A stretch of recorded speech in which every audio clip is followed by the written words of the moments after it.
Hi everyone, my name is Pankaj. I hope you all are doing well. तो बेटा last class में हम लोग एक टॉपिक पढ़ रहे हैं जिसका नाम है प्रॉफिट एंड लॉस। अभी तक बच्चों प्रॉफिट एंड लॉस की हम लोग दो वीडियो अपलोड कर चुके हैं और जिसमें हम लोग काफ़ी सारे टाइप्स के क्वेश्चन पढ़ चुके हैं। मैं उम्मीद करता हूँ कि आप सब लोग अच्छे से प्रैक्टिस कर रहे होंगे। इंपॉर्टेंट चैप्टर है, हर किसी एग्जाम में इसके क्वेश्चन पूछे जाते हैं। ठीक है, तो इम्पोर्टेंट के साथ ये चैप्टर थोड़ा सा इजी है। अगर आप लोगों को परसेंटेज अच्छे से आता है और रेशो अच्छे से आता है तो आपके लिए प्रॉफिट एंड लॉस काफ़ी इजी पड़ जाता है। और कुछ टाइप्स हम लोग पढ़ चुके हैं, तकरीबन 7-8 के करीब जो टाइप्स हैं वो हम लोग कर चुके हैं और कुछ टाइप्स बची हुई हम लोग आज पढ़ने वाले हैं। क्लियर है? तो चलिए शुरू करते हैं आज के लेक्चर से। ये सब हम लोग पढ़ चुके हैं।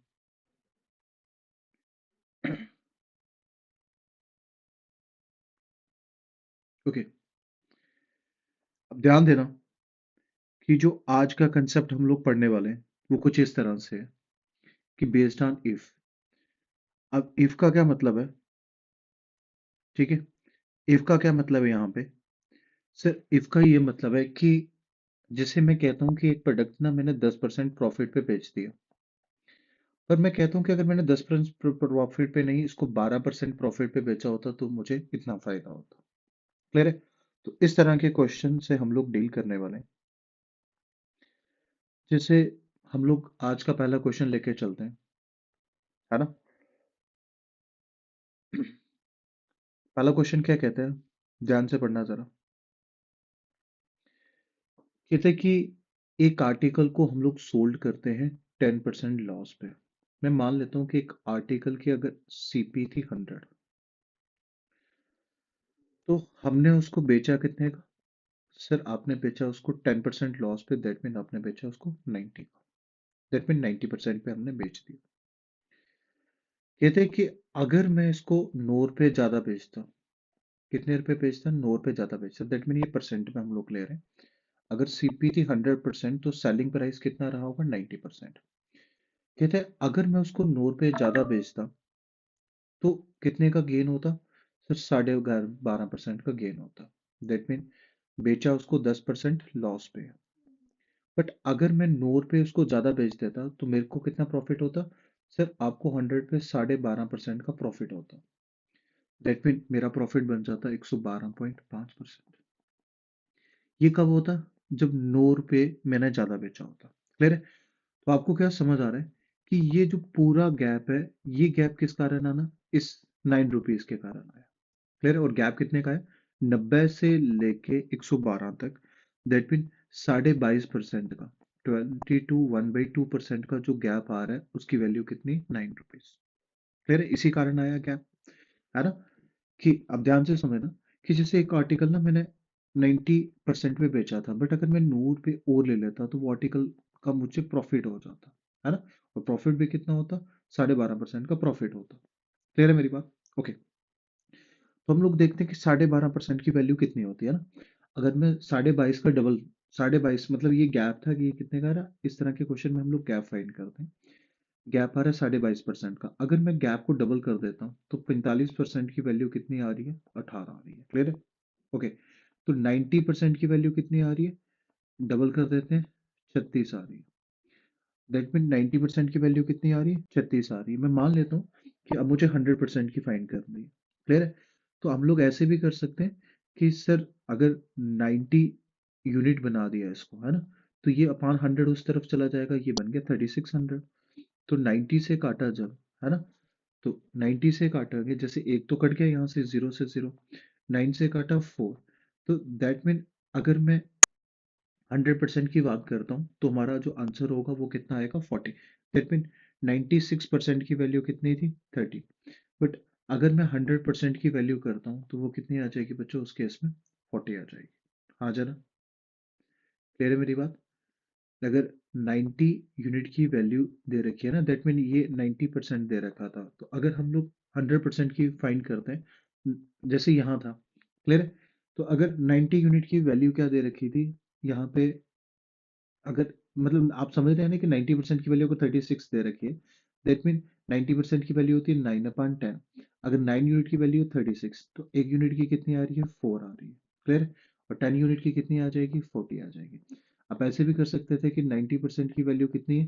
36, तो ये बन जाएगा 90/100। एक जीरो से एक जीरो कैंसिल, तो ये बन गया 360। और आपके पास जो 1 की वैल्यू आ गया ना, तो 10 वहां पे चला गया, 360 था, है ना? तो ये 360 हो गया, 10 वहां पे जाके 9 से काटा 40। और आपको पता है रेशो में एक यूनिट की वैल्यू कितनी होती है? 100%। दैट मीन जो आंसर था वो कितना था? 9/10 की जब हम लोग एक फ्रैक्शन में ला लेते हैं तो हमारा आंसर कितना था बच्चों? 40 था। क्लियर? तो बड़ा सिंपल सा क्वेश्चन है कि सर एक्चुअल में उसने क्या पूछी है? कॉस्ट प्राइस ऑफ आर्टिकल पूछी है, तो जो कॉस्ट प्राइस आर्टिकल की रही होगी वो कितनी रही होगी? 40 रुपए। क्लियर है? सिंपल सा क्वेश्चन। पहली बार उसने 90 पे भेजी थी, दैट मीन 96% की वैल्यू उसने भेजी 36 की। बट अगर वो 45 की बेचता, है ना, 36 में अगर 9 ऐड करता, अगर वो 45 की बेचता तो उसको प्रॉफिट कितने का होता? 12.5% का प्रॉफिट हो जाता। क्लियर है? ओके, एक और क्वेश्चन देखते हैं। कहते हैं कि एक प्रोडक्ट एक इंसान बेचता है 20% लॉस पे। दैट मीन अगर 100% उसकी वैल्यू है तो उसने माइनस बेचा है 20% लॉस पे, तो उसको जो सेलिंग प्राइस पड़ा होगा वो कितना पड़ा होगा? 80%।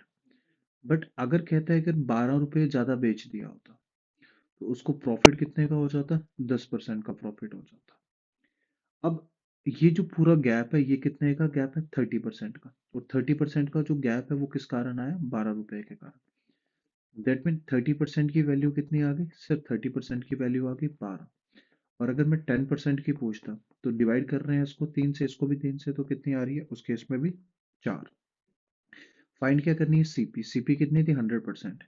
तो अगर मुझे इसका 100% फाइंड करना हुआ तो कितना आ गया? 40। दैट मीन इस क्वेश्चन का आंसर भी कितना है? 40, है ना? अब ध्यान से समझना, इसने 20% लॉस पे बेचा। दैट मीन इसने बेचा कितने का होगा? 32 का बेचा होगा। और अगर ये 12 रुपये एक्स्ट्रा बेच देता तो किसको कितने का पड़ता? अगर समझ रहे हो, अगर 12 रुपये बेचता तो इसको कितने का पड़ता है? 40 का। तो वही है कि अगर 40 का प्रोडक्ट 44 में बेचता तो इसको कितना प्रॉफिट होता? 10% का प्रॉफिट होता। क्लियर है? बिल्कुल सिंपल से क्वेश्चन है। ये गैप बेस्ड क्वेश्चन होते हैं, इसी से आंसर फाइंड हो जाते हैं। ओके, अगेन एक क्वेश्चन है कि कहते हैं कि एक आर्टिकल ना वो 10% लॉस पे बेचता है। दैट मीन 100% का जो आर्टिकल होगा वो 90% में बेच देता है। कहता है अगर 10 रुपये मैंने ज्यादा बेच दिया होता तो उसको कितने का प्रॉफिट हो जाता? सिर्फ उसको 110 का प्रॉफिट हो जाता। दैट मीन उसने 10% लॉस पे बेचे। बट अगर वो 10 रुपये ज्यादा बेच देता तो उसको 10% का क्या हो जाता? प्रॉफिट हो जाता। क्लियर है मेरी बात? ओके, तो हमारे पास ये गैप कितने का है? सर 90 से लेके 110, 20% का। 20% की जो वैल्यू दी है वो कितनी दे रखी है? 10। अगर मैं 10% की पूछता तो वो कितनी हो जाती? 5। फाइन किसकी करनी है? 100% की। तो 100% की कितनी आ जाएगी? 50। दैट मीन प्रोडक्ट का जो सीपी था वो कितना था? 50। तो उसने बेचा कितने का? 45 में। बट अगर वो 10 ऐड करता तो उसके पास कितने बन जाते? सिर्फ उस केस में 55 बन जाते। तो वही है कि अगर 55, 50 का प्रोडक्ट अगर 55 में बेचता तो उसको कितना प्रॉफिट होता? सिर्फ 10% का प्रॉफिट हो जाता। क्लियर है? समझ पा रहे हैं सारे? ओके, एक नेक्स्ट क्वेश्चन पे चलते हैं। कहते हैं कि ए मैन एक टाइपराइटर को बेचता है 5% प्रॉफिट पे। तो दैट मीन मैं मान लेता हूँ कि 100 का प्रोडक्ट उसने कितने का बेचा है? 105 का। दैट मीन परसेंट में मान लेता हूँ। कहते हैं कि अगर 80 रुपये ज्यादा बेच दिया होता, है ना, अगर 80 रुपये ज्यादा उससे ले लिए होते तो प्रॉफिट कितने का होता? 10% का। तो दैट मीन 110 हो जाता, क्योंकि प्रॉफिट तो 100 पे है ना, इस बार दोनों क्या हो रहे हैं? प्रॉफिट में ही हो रहे हैं। बट ये गैप कितने का बन रहा है? सर इस पर गैप बन रहा है 5% का। क्लियर है? अब देख रहे हो 105 से लेके 110, उसको 5% का, तो 5% की वैल्यू कितनी दे रखी है बच्चों? 80 दे रखी है। तो हम लोग 10% की 100% फाइंड करने के लिए 10% की वैल्यू फाइंड कर लेते हैं। तो 10% की कितनी होगी? 160। फाइंड किसकी करनी? 100% की। तो मल्टीप्लाई कर दो 10 से, तो आंसर कितना आ गया? सर 1600। उसने कॉस्ट प्राइस ही पूछी है, तो 100 यूनिट की वैल्यू आ गई कितनी? 1600। क्लियर है? आप ये वाली भी फाइंड कर सकते हो कि सर अगर 105 की पूछी होती तो इसका हम लोग 5, मतलब दैट मीन यही है कि जो 5% की वैल्यू है वो 80 हो जाएगी। क्लियर है? और अगर 110 की होगी तो इसमें 160 फिर से ऐड कर लेना और इसमें 80 ऐड कर लेना। क्लियर है मेरी बात? दैट मीन ये होगा 1680, है ना, और ये होगा 1760। तो उसने वही कहा है कि देखो, अगर एक 1600 का 10% होता है 160, तो दैट मीन 5% का प्रॉफिट हुआ है 1680। और अगर वो 80 पे और ले लेता तो उसको 10% का प्रॉफिट हो जाता। क्लियर है? तो एक्चुअल जो कॉस्ट प्राइस है टाइपराइटर की वो कितनी है? 1600 है। ओके, ये काफी इंपॉर्टेंट क्वेश्चन है। ठीक है, इस तरह के क्वेश्चन ना मेंस पे बनाए जा सकते हैं। क्या कहते हैं कि एक बुक सेलर, मैं मान लेता हूँ कि एक प्रोडक्ट की जो कॉस्ट प्राइस थी वो कितनी थी? 100 थी। दैट मीन एक्चुअल जो सीपी है वो 100 है। एक प्रोडक्ट को ना वो 10% प्रॉफिट पे बेचता है, दैट मीन उसने 110% का उसको बेच रखा है। ये तो क्लियर है? कहते हैं कि अगर इसने ये प्रोडक्ट ना 4% कम में खरीदा होता, दैट मीन अगर ये प्रोडक्ट इसने 96 का खरीदा होता, 96% का खरीदा होता, और इसने 6 रुपए ज्यादा, जैसे अभी इसने कितने का बेचा है? 110% का बेचा है। और इसमें से अगर इसने 6 रुपए और लिए होते तो उसको कितना गेन हो जाता? 83.4% का। ध्यान से समझना, ये किस पे होता? एक्चुअल में इसको जो सीपी पड़ी होती तब ये वाली सीपी पड़ी होती, और जो प्रॉफिट होता, जैसे ये प्रॉफिट सीपी पे हुआ था, अब जो प्रॉफिट होता वो किस पे होता है? 100 पे नहीं होता, वो किस पे होता? क्योंकि इसको सीपी तब पड़ी होती 96%, और प्रॉफिट होता 96 पे 83.4% का। तो हम लोग फाइंड कर लेंगे कि अगर मुझे 96 का 83, सॉरी 3.4% फाइंड करना है, तो 18 चौके 72, 72 और 3 कितने हो जाते हैं? 75, है ना? तो ये क्या बन गया? देखना जल्दी से। 18 का क्या करना है मुझे? 96 का कितना फाइंड करना है? ठीक है, तो 96 का 18 3 तो दैट मीन ये बन जाता है मल्टीप्लाई बाई 75.4%। अब 4% का मैं 100 लेके चलता हूँ, है ना? तो मतलब 4% दिया था, तो एक्चुअल में ये परसेंट था, तो इसको 100 ले लेते हैं। अगर मैं इसको 100 अलग रख देता हूँ, 4 into 100 कर देता हूँ, तो 5 से काटते हैं ये कटा, 25 से काटते हैं 3 से कटा, ये किससे कटा? 4 से। अब 4 से कितना हुआ? 16, और 16 सिक्के कितने होते हैं? 96। तो ये दैट मीन अगर 96 का 18 3 % कहता है, तो ये कितना ऐड हो रहा है? सिर्फ प्लस 18 ऐड हो रहा है। तो अगर 96 में 18 ऐड करता हूँ तो ये कितना बन जाएगा? 114। क्लियर है? अगर मैं मान लेता कि ये 96% होता, और 96% में 96% का, दैट मीन ये इंक्रीज होता, तो ये कितना बन जाएगा? 110। तो अगर मैं सीपी से कंपेयर करूं, दैट मीन अगर मैं यूनिट में ही मान लेता है कि 100 यूनिट का प्रोडक्ट होता तो मुझे कितने का पड़ रहा होता? 110 का। और अगर 96 यूनिट का प्रोडक्ट होता वो मुझे कितना पड़ रहा था? 114। बट ये गैप किसके कारण आ रहा है? इसके कारण। दैट मीन प्रोडक्ट पहले 110 यूनिट का बेचा, अब 114 यूनिट का बेचा। तो दैट मीन अगर मैं मान लूं ये 4 यूनिट है ना, इंस्टेड ऑफ परसेंट आप यूनिट भी कंसीडर कर सकते हो, और परसेंटेज का भी सेम कंसेप्ट है कि अगर 4 यूनिट की वैल्यू आ रही है 6, तो 1 यूनिट की वैल्यू कितनी आएगी बच्चों? 1.5। अब फाइंड क्या करना था? अब फाइंड करना था cost price of the book. तो एक्चुअल कॉस्ट प्राइस इसी पे उल्टा सीधा बोल रहा है कि इतना कम, तो एक्चुअल कॉस्ट प्राइस कितना था? 100% या 100 यूनिट था। तो दैट मीन 100 को अगर मैं 1.5 से मल्टीप्लाई कर दूं, तो आपका आंसर कितना आ गया? 150। तो एक्चुअल जो आंसर था वो कितना था बच्चों? 150। आपको कॉस्ट प्राइस फाइंड करना था बुक का। देखो बढ़िया क्वेश्चन है ये। सबसे पहले ना वो इस तरह से कहता है कि अगर मैं मान लेता 100 यूनिट या 100% की बुक थी, तो वो 10% प्रॉफिट पे बेचता है। फिर वो ऐसा सोचता है कि यार अगर मैंने ना 4% कम पे ली होती और 6 रुपए ज्यादा बेच दी होती, तो तब मुझे प्रॉफिट कितना होता? 18 3/4% का। बट प्रॉफिट किस पे होता? तब 96 पे होता, है ना? क्योंकि सीपी तो तब 96 पड़ता, और प्रॉफिट हमेशा आपको पता है सीपी पे होता। तो एक्चुअल में अगर मैं यूनिट मान के चलता तो ये पड़ती 114% की, या यूनिट, दैट मीन दोनों में कितने का फर्क आ रहा है? सिर्फ 4% का फर्क आ रहा है। क्लियर है? तो दैट मीन वही 4 यूनिट की वैल्यू उसने 6 दे रखी है, और हमने को क्या फाइंड करना है? कॉस्ट प्राइस फाइंड करनी है। तो कॉस्ट प्राइस हमने 100 से मल्टीप्लाई कर दिया, तो आंसर कितना आ गया? 150 आ गया। एक सेम क्वेश्चन वैसा ही है। क्लियर? कहते हैं कि मान लेता हूँ कि कॉमोडिटी 100% या 100 यूनिट, कुछ भी कंसिडर कर लो, एक ही बात है। क्लियर है? अब उस प्रोडक्ट को ना वो 10% प्रॉफिट पे बेच देते हैं, तो उसने कितने का बेचा होगा? 110 का। कहते हैं कि अगर उसने 10% कम में लिया होता, दैट मीन उसने अगर 90 यूनिट का लिया होता, है ना, और उसको कितने रुपए? 2 रुपए कम में बेचा होता, इस पर -2 कर देता, इसको कितने का प्रॉफिट होता? सर इसको होता ये एक्चुअल में 16 लिखा है, ठीक है, ये 16 2/3 है, 16 2/3% का प्रॉफिट होता। अब आपको पता है 16 2/3 की वैल्यू कितनी होती है बच्चों? आपको पता है कितनी? 1/6 होती है। दैट मीन 90 का 1/6 तो करोगे तो कितने से कटेगा? 15। दैट मीन इसको 15 का प्रॉफिट हुआ, तो ये कितना बन गया? 105। मैं यूनिट में ही ले लेता हूँ, जब परसेंट में ले लो। तो एक्चुअल में इसको अब इस बार क्या हो रहा है? लॉस हो रहा है। क्लियर है? अब इस बार क्या हो रहा है? लॉस। दैट मीन 5 यूनिट की वैल्यू, 5 यूनिट की वैल्यू कितनी वो पड़ रही है? 2। क्लियर है? तो 1 यूनिट की कितनी पड़ रही है? 2/5। 2/5 फाइंड क्या करनी थी? एक्चुअल में कॉस्ट प्राइस करनी थी, तो मल्टीप्लाई कर दो 100 से। तो 100 से मल्टीप्लाई किया, कटा कितने से? 20 से। तो 22 जा 40। दैट मीन जो सीपी था वो कितना था? 40 रुपीज इस बार। क्लियर? बिल्कुल सिंपल सा क्वेश्चन है, अगर कुछ भी पूछेगा तो आप फाइंड कर सकते हो। जो कॉस्ट ऑफ कमोडिटी पूछी है तो कमोडिटी की कॉस्ट कितनी है इस बार? 40 रुपए। ओके, अब नेक्स्ट क्वेश्चन पे चलते हैं। इसमें दो क्वेश्चन बनते हैं, ध्यान से सुनना, बड़ा इंपॉर्टेंट कंसेप्ट है। एक में वो क्या देगा, जैसे एसपी पे क्वेश्चन बनते हैं कि जैसे दो प्रोडक्ट बेचे, सेम ही एसपी पे बेचे। जैसे एक बार प्रोडक्ट कुछ पैसों का था, मान लेता हूँ कि यहाँ पे ₹100 का था, इसको 100 का बेच दिया। दूसरी बार भी प्रोडक्ट कुछ ₹100 था, इस बार इसको 90 पे बेच दिया, या ऐसे मान लेते हैं। हो सकता है पहली बार उसको प्रॉफिट हुआ और दूसरी बार उसको क्या हुआ? लॉस हुआ। ये किस पे? एसपी पे। और अगर सीपी पे बने तो सीपी पे बड़ा हल्का क्वेश्चन बन जाता है, ठीक है, मैं बता भी देता हूँ। अगर सीपी पे 100 का उसको 10% का लॉस हो रहा है तो 90 का, और 100 पे अगर 10% का प्रॉफिट हो रहा है तो 110 का।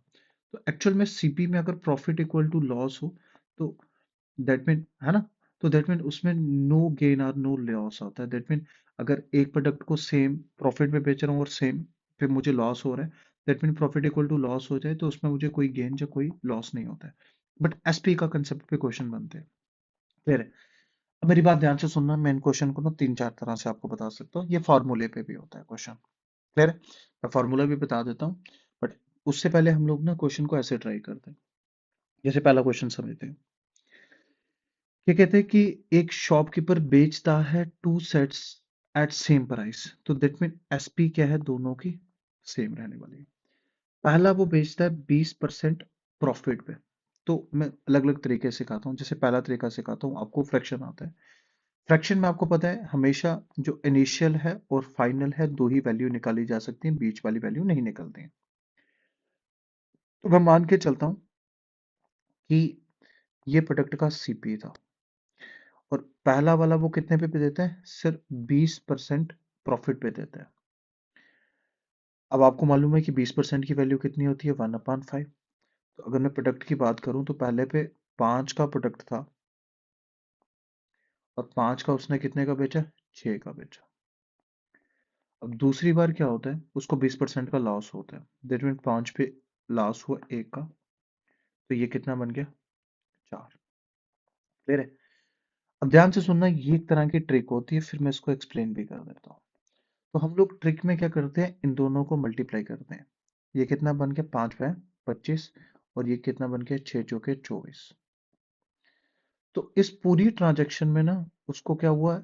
अगर उसके इनिशियल वैल्यू उसको जो अपने का पड़े हुए हैं वो पड़े हैं 25 के, और जो उसने सेलिंग प्राइस ली हुई है वो ली हुई है कितनी? 24 की, है ना। तो दैट मीन उसको क्या हुआ? इनिशियल और फाइनल में लॉस हुए कितने का? -1 का। और -1 मतलब किस पे लॉस हुए? 25 का। और परसेंट फाइंड करने के लिए 100 से मल्टीप्लाई कर दो, तो एक्चुअल में कितना आ रहा है? 4। दैट मीन उसको 4% का क्या हुआ है? लॉस हुआ है। क्लियर है? ये इस तरह से आगे हम लोग ट्रिक कर सकते हैं। बट अब बच्चा कहता है कि सर आप तो कह रहे थे कि सीपी सेम आना चाहिए, आपने तो सॉरी एसपी सेम आना चाहिए, आपने तो सीपी सेम कर दिया, है ना। बट ये ट्रिक थी।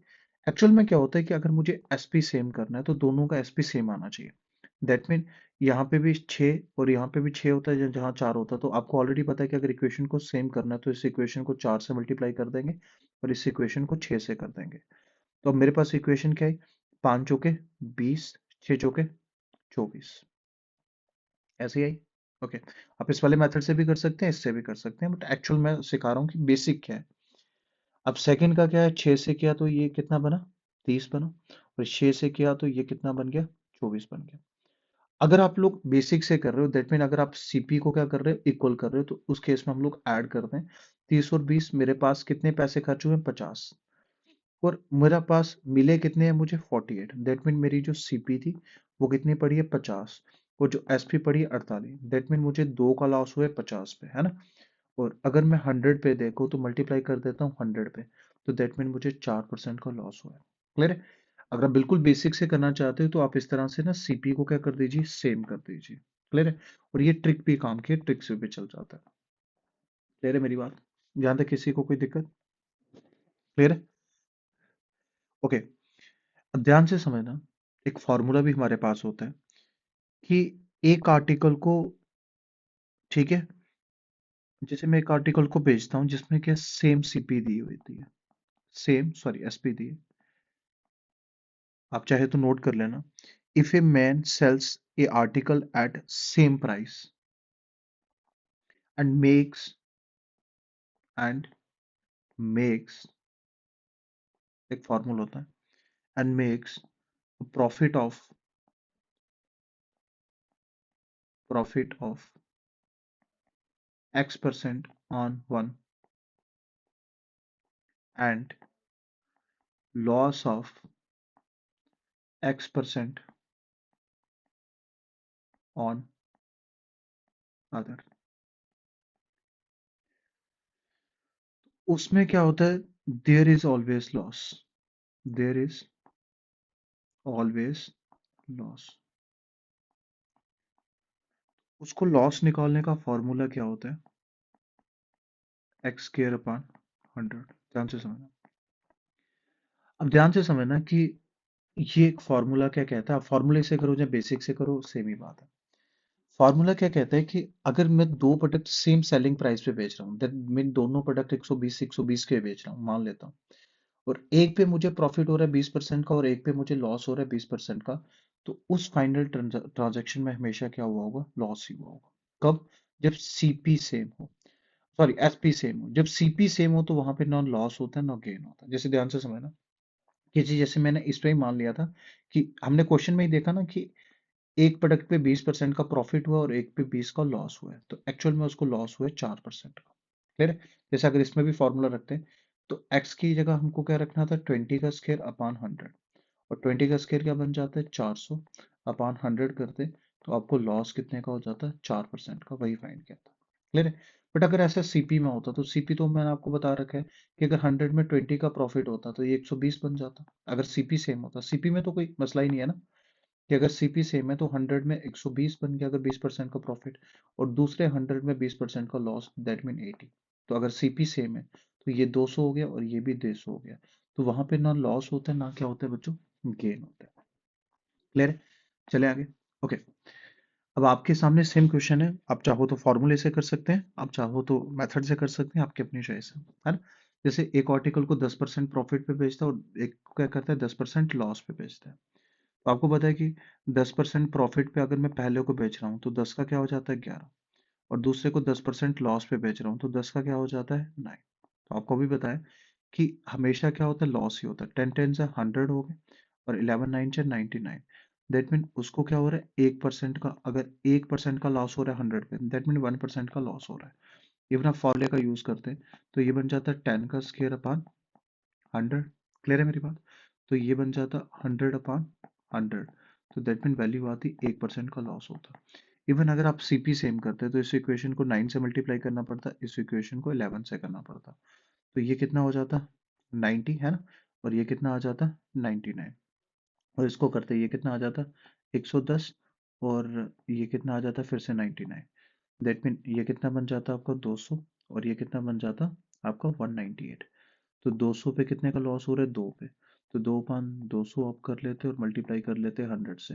दैट मीन तब भी आपका जो लॉस होता वो 1% का ही होता। एक, दो, तीन फार्मूले आपके सामने, आप किसी भी फार्मूले का यूज कर सकते हैं बच्चों। क्लियर है मेरी बात? ओके।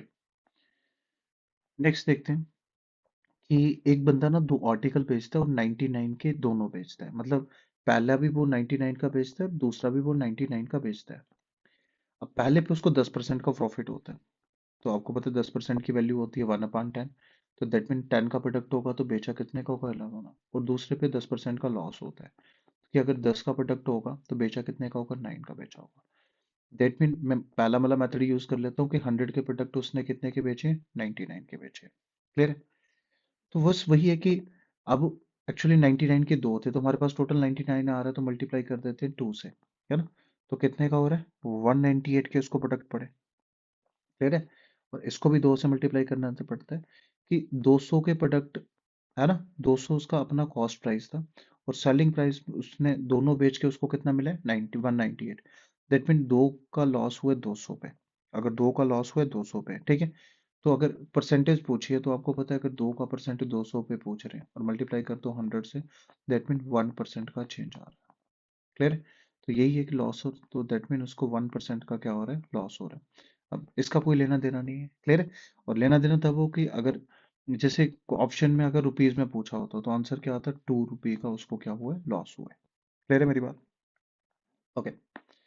जैसे एक और क्वेश्चन है कि इसमें आप परसेंटेज में भी बता देना और मुझे प्राइस में भी बता देना कि कितने प्राइस का लॉस हुआ है। ठीक है? तो ये क्वेश्चन फिलहाल आपके लिए होमवर्क रखते हैं। सिंपल सा क्वेश्चन है कि 20% हम लोग ऑलरेडी ऐसा क्वेश्चन कर चुके हैं। ठीक है? फिलहाल आपने मुझे क्या बताना, एक परसेंटेज में भी बता देना और एक मुझे बताना कि उसको कितने प्राइस का क्या हुआ है, लॉस हुआ है इस बार। क्लियर है मेरी बात? ओके। अब हम लोग चलते हैं नेक्स्ट टाइप पे। इसमें क्या होता है कि डिफरेंट डिफरेंट सेलर्स होते हैं। जैसे ए ने कोई प्रोडक्ट लिया, अब ए ने कुछ प्रॉफिट कमा के किसको बेच दिया, बी को बेच दिया। हो सकता है बी कुछ प्रॉफिट कमा के किसको बेच दे, सी को बेच दे। और इसी तरह से हो सकता है सी कुछ लॉस पे किसको बेच दे, डी को बेच दे। क्लियर है?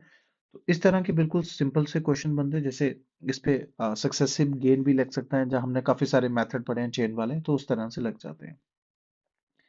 जैसे बड़ा सिंपल सा क्वेश्चन है, मैं 3-4 मेथड से सिखा सकता हूँ। जैसे ए क्या करता है, सबसे पहले एक बाइक साइकिल लेता है और ए ना 20% प्रॉफिट कमा के किसको बेच देता है, बी को बेच देता है। और बी क्या करता है, 25% प्रॉफिट कमा के किसको बेच देता है, सी को बेच देता है। और सी कितने पैसे इसके पे करता है, 225 रुपए पे करता है। तो आपको बताना है कि ये जो साइकिल है ये ए को एक्चुअल में कितने पैसे का पड़ा। बड़ा सिंपल सा है। जैसे मैंने आपको एक ट्रिक सिखाई है फ्रैक्शन वाली, कि इसमें अगर मैं इसको सीपी मान लूं और इसको मान लेता हूँ एसपी, तो इसमें ना इनिशियल और फाइनल की वैल्यू आती है, और मुझे यही चाहिए। इससे इनिशियल और थी और ये क्या थी, फाइनल। दैट मीन इससे सीपी आता है और एसपी आता है। जब पहले उसने कितना कितना बेचा, 20% ए ने बेचा। अगर मैं मान लेता हूँ ए ने 20% प्रॉफिट पे बेचा, तो 20% की वैल्यू होती है 1/5। दैट मीन अगर ए को 5 का पड़ा होगा तो इसने कितने का बेचा होगा, 6 का। बी ने सी को 25% प्रॉफिट पे बेचा, 25% की वैल्यू होती है 1/4। दैट मीन अगर 4 का प्रोडक्ट होगा तो बेचा कितने का होगा, 5 का होगा। तो इनको मल्टीप्लाई कर लो, ये टोटली ट्रिक होती है। ठीक है? मैं और भी मेथड सिखाता हूँ। अब इन दोनों को मल्टीप्लाई कर देते हैं, ये हो गया 5 4 से 20 और 6 5 से 30। क्लियर है मेरी बात? आ जाना। तो एक्चुअल में उसने 30 यूनिट फाइनल वैल्यू दे रखी है, 30 यूनिट की वैल्यू दे रखी है 225। क्लियर है? तो एक यूनिट की फाइंड कर लेते हैं। हम लोग 5 से काट के देखते हैं, 5 6 से कितना कर रहा है, और 5 4 से 20 और 5 5 से 25। दैट मीन अगर मैं 5 से काटता तो ये किससे कट रहा है, 45 से कट रहा है। तो 6 यूनिट की वैल्यू आ रही है बच्चों 45। 3 से काट के देखते हैं, 3 2 जा 6। अब 2 यूनिट की वैल्यू कितनी आ रही है, 3 2 जा 6 और 15 दूने 30। क्लियर है?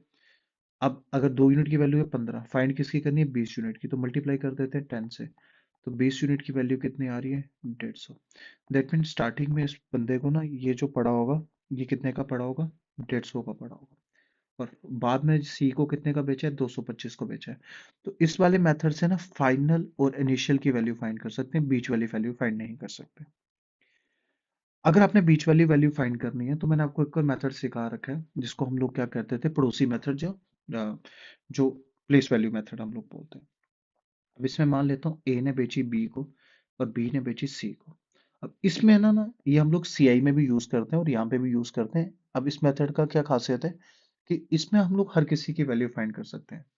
जैसे ए ने बी को कितने पे बेचा है, 20% प्रॉफिट पे बेचा है। क्लियर है? और 20% की वैल्यू होती है 1/5। दैट मीन अगर इसको 5 की पड़ी होगी, इसने इसको कितने की बेची होगी, 6 की। और बी ने सी को कितने की बेची? अगर बी को पड़ी होगी 4 की तो इसने इसको बेची है 5 की। तो आपको पता है कि जो प्लेस वैल्यू मेथड होता है तो यहाँ क्या आ जाएगा 6, है ना? यहाँ 6 था तो यहाँ क्या आ जाएगा? 6 आ जाएगा। ओके, और यहाँ 4 था तो 4 आ जाएगा। अब देखना, अब ए को पड़ा था 20 यूनिट का, ए ने बी को दिया, बी को पड़ा है 24 का और सी को पड़ा 30 का। तो हम लोग ना हर किसी की वैल्यू फाइंड कर सकते हैं।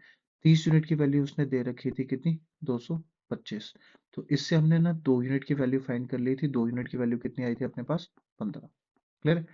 और जब हमने 20 की करनी थी तो 20 की हमने 15 को कर दिया था तो मेरे पास कितना आया था? 150। और अगर मैं 24 को करता तो 24 को कितने से करना पड़ता? इसको करना पड़ता 12 से। और अगर 15 को हम लोग 12 से करते हैं तो हमारा आंसर कितना आता? 180।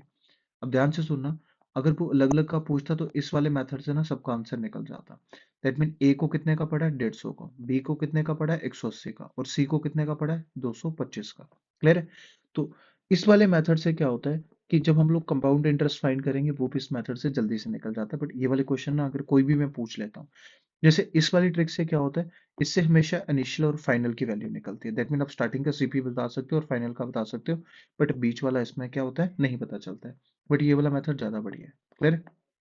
ओके, अगर वो वाला क्वेश्चन हो गया तो आप लोग ये वाला मुझे करके बताओ। कहते हैं 3 ट्रेडर्स है, मैं मान लेता हूँ 1 ट्रेडर, सेकेंड और थर्ड।